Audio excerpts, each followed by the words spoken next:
Welcome back to the channel. आज का video पूरी तरह से पॉस सेल्स में महारत हासिल करने के बारे में है। मैं आपको वो सही कदम दिखाऊंगा जो रिटेल काउंटर पर हर दिन इस्तेमाल होते हैं ताकि आप स्मार्ट तरीके से काम कर सकें और ग्राहकों को बेहतर सेवा दे सकें। पहले हम मेन्यू पर क्लिक करेंगे। यहां से रिटेल सेक्शन ओपन होगा। रिटेल के अंदर सेल्स को सिलेक्ट करें और फिर पॉज पर क्लिक करके बिलिंग स्क्रीन ओपन कर लें। मेन्यू के पास जो सर्च बॉक्स दिया गया है उसमें आप सीधे पॉज टाइप करके भी विकल्प खोज सकते हैं।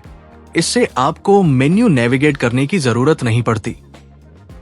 जैसे ही पॉज खुलता है एक कंज्यूमर डायलॉग बॉक्स पॉपअप होता है। यहां आपको कंज्यूमर का मोबाइल नंबर दर्ज करना होता है।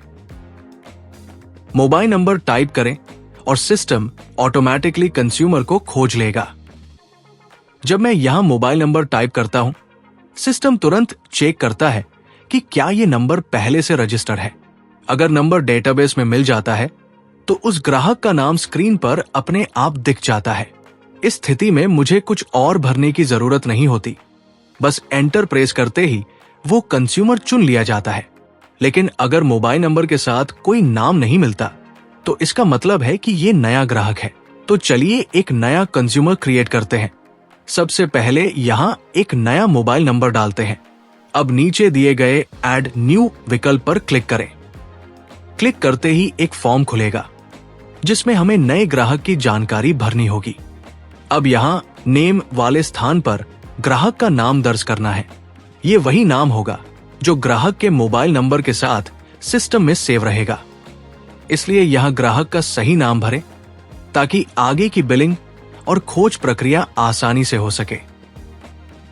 इसी तरह यहां दिए गए बाकी सभी फील्ड भी एक एक करके भर सकते हैं। हर फील्ड का अपना महत्व होता है, इसलिए ग्राहक से मिली सही जानकारी यहां दर्ज करें। जीएसटी नंबर अगर है तो उसे देने से ऑटोमेटिक B2B बिल में बदल जाएगा। जीएसटी नंबर के साथ यहां स्टेट बहुत महत्वपूर्ण है। जब सभी फील्ड भर दिए जाए तब नीचे जाकर सेव बटन पर क्लिक करें। सेव करते ही ग्राहक की सारी जानकारी सिस्टम में सुरक्षित हो जाती है और नया ग्राहक बन जाता है। इसके बाद आप बिलिंग प्रक्रिया आगे बढ़ा सकते हैं। नाम सेव होते ही आप बाईं तरफ देखेंगे कि जिस ग्राहक का रिकॉर्ड अभी बनाया गया है वही नाम यहां दिखाई दे रहा है। इससे यह सुनिश्चित हो जाता है कि ग्राहक सफलतापूर्वक सिस्टम में जोड़ दिया गया है और अब इसे बिलिंग के लिए चुना जा सकता है। जब हम स्कैन सेल्स बारकोड वाले फील्ड में बारकोड स्कैन करते हैं और एंटर दबाते हैं तो एक डायलॉग बॉक्स दिखाई देता है। एम्प्लॉय ये बिक्री किस कर्मचारी या सेल्स पर्सन के नाम पर दर्ज है। सूची में सभी कर्मचारियों के नाम दिखेंगे। जिस कर्मचारी ने बिक्री की है उसके नाम पर क्लिक करें। क्लिक करते ही वो बारकोड उसी कर्मचारी के नाम पर बिक्री विंडो में जुड़ जाता है। इसी तरह एक एक करके सभी बारकोड स्कैन करके चयन करना होता है और सभी आइटम बिक्री सूची में जुड़ते जाते हैं। मैंने यहां 3 बारकोड स्कैन किए हैं। स्कैन करते ही सिस्टम ने सभी प्रोडक्ट को पहचान लिया। अब आप देख सकते हैं कि उनके नाम, रेट, मात्रा और बाकी सभी डिटेल्स अपने आप स्क्रीन पर दिखाई दे रहे हैं। और यदि मुझे यहां डिस्काउंट देना हो तो मैं डिस्काउंट परसेंटेज या डिस्काउंट अमाउंट वाले फील्ड में दर्ज कर सकता हूं। परसेंटेज देने पर सिस्टम खुद ब खुद राशि निकाल देता है और यदि निश्चित राशि का डिस्काउंट देना हो तो सीधे डिस्काउंट अमाउंट वाले फील्ड में लिख सकते हैं। अगर पूरे बिल पर डिस्काउंट देना हो तो एंट्री पेज पर बाईं तरफ दिए गए डिस्काउंट विकल्प पर क्लिक करें। क्लिक करते ही एक स्वतः विंडो खुल जाएगी जिसमें पूरे बिल के लिए डिस्काउंट दर्ज करना होता है। अगर मैं यहां 10 लिखकर एंटर दबाऊं तो सिस्टम पूरे बिल पर 10% की छूट लगा देता है। एंटर करते ही कुल राशि अपने आप अपडेट हो जाती है और पूरे बिल पर 10% डिस्काउंट लागू हो जाता है। इस तरह एक ही बार में पूरा बिल डिस्काउंट के साथ एडजस्ट हो जाता है।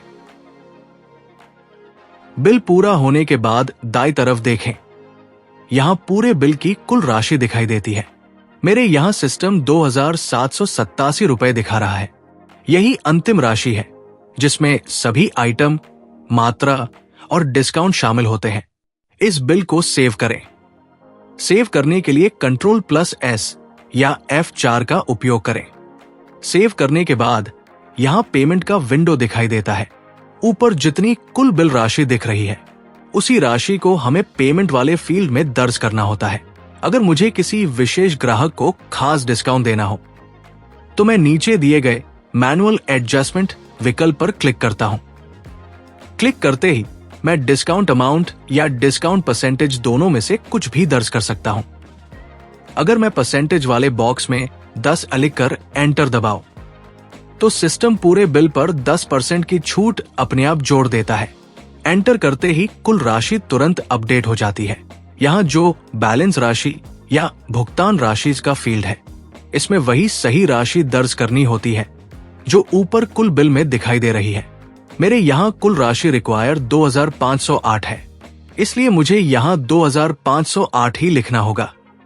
अगर यहाँ कम या ज्यादा राशि डाल दी जाए तो सिस्टम भुगतान स्वीकार नहीं करेगा और बिल सेव भी नहीं होगा। इसलिए हमेशा सही आवश्यक राशि ही दर्ज करनी चाहिए। कैश के मामले में यदि ग्राहक अधिक राशि देता है तो सिस्टम अपने आप रिफंड दिखा देता है कि ग्राहक को कितना वापस लौटाना है। लेकिन यदि ग्राहक कम राशि देता है तो सिस्टम पेमेंट स्वीकार नहीं करेगा और बिल सेव भी नहीं होगा। इसलिए दोनों ही स्थितियों में सही आवश्यक राशि दर्ज करना अनिवार्य है। मैंने यहां पहले यूको बैंक टर्मिनल से 1000 रुपए लिए और जो 1508 रुपए बाकी थे वो मैं कैश में ले रहा हूं। कैश में 1550 रुपए दर्ज करते ही सिस्टम अपने आप एक्सेस राशि की गणना कर लेता है। अब नीचे लाल रंग में दिख रहा है कि 42 रुपए ग्राहक को वापस लौटाने हैं। इस तरह सिस्टम हमेशा सही रिफंड राशि दिखाता है ताकि कैश लेन देन बिल्कुल सटीक रहे। सब कुछ भरने के बाद दाईं तरफ दिए गए ओके बटन पर क्लिक करते ही आपका बिल प्रिंट होकर निकल आएगा और सिस्टम में सेव भी हो जाएगा। बिल सेव होते ही विंडो अपने आप रीसेट हो जाती है और नया बिल बनाने के लिए फिर से तैयार हो जाती है।